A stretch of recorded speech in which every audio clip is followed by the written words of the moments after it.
Coach Prime announced he is cancer-free after battling with bladder cancer the last few months. What was a normal checkup turned out to be the discovery of the tumor in his bladder. Yes, things are heating up. We are reaching triple-digit temperatures, and you can get sick from high temps, but there's plenty of ways to beat the heat. South Metro Fire is actively working the scene. Multiple witnesses say they saw a lightning strike, which is said to be the suspected cause of the fire. As wrong-way driver problems are on the rise, state troopers are bringing awareness to this issue. We're at the corner of Youngfield and 32nd here at Wheat Ridge, where there was an officer-involved shooting. Tragedy struck Chatfield Reservoir as a man and his two children were blown off their paddleboards by a huge gust of wind. In Denver, I'm Kara Lyons, covering Colorado First.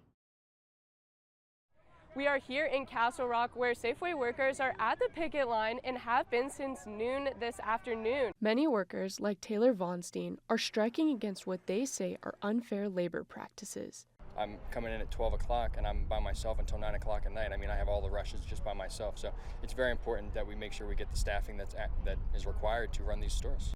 There have been customers coming in and out of the building, and some have stopped and turned around once they've talked to some of the workers. Union organizer Kim Cordova drove throughout Colorado today, leading the start of protests at other Safeway locations all the way from Estes Park down to Castle Rock. Once workers authorize a strike and we've received sanction from our international union, we will call for a strike until we use the maximum leverage. For now, the union doesn't plan to strike with King Soopers, but it could be a possibility down the road. We'll make that decision with our bargaining committees to see if it makes sense to do both. But right now, if we go back to the table with Safeway, we want to have the maximum pressure applied to them. For these strikers, this protest will not be taken lightly. Because, I mean, I'm standing up for the rest of my coworkers. I mean, we have to stand up together alongside each other. There has not been a strike with Safeway or a labor dispute for 29 years. And also, the last time we had a strike, 2 Safeway workers were killed. And so striking is very, very serious to us. The union expects to see more strikes, but Safeway plans to keep their stores open. Reporting in Castle Rock, I'm Kara Lyons, covering Colorado First. I acquired a bed sheet and some markers and put it up on the basement wall of my parents' house, and we worked on it slowly over a couple months. A homemade banner by these 2 Metallica superfans led them to a once-in-a-lifetime experience they will never forget. Brian Zapanti and David Rowe took this banner to a Van Halen concert where Metallica was one of the opening bands, though seeing their favorite band was enough for them. So I looked over at Brian at the end of the set and I said, "Let's go." And he said, What? He's like, "Yeah, what are you talking about? Let's go." I said, We just got here. Let's go get the banner. We're gonna meet Metallica." The 2 friends went to the back of the stadium where the band was hanging out and did what they could to get Metallica's attention. A few moments later, a Metallica roadie took their banner and camera to the band. We were ecstatic. Yeah. We've got the banner signed. Right. Evidently they took some pictures. We think because it's old film. Later on that night, David and Brian found out where Metallica was staying and made the trip to finally meet the band face to face. We waited a little while, and then slowly, one by one, they started coming down.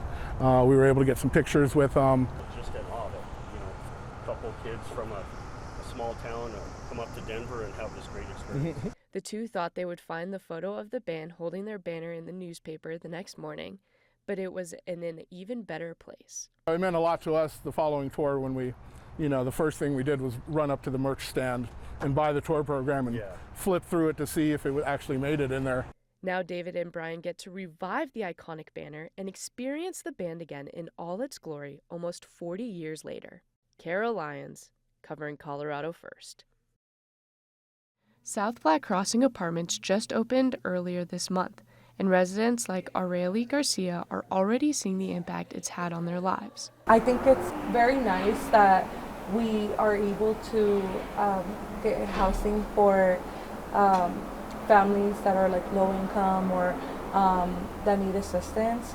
Garcia heard about this opportunity at Kids in Need of Dentistry, where she works, and first applied in November.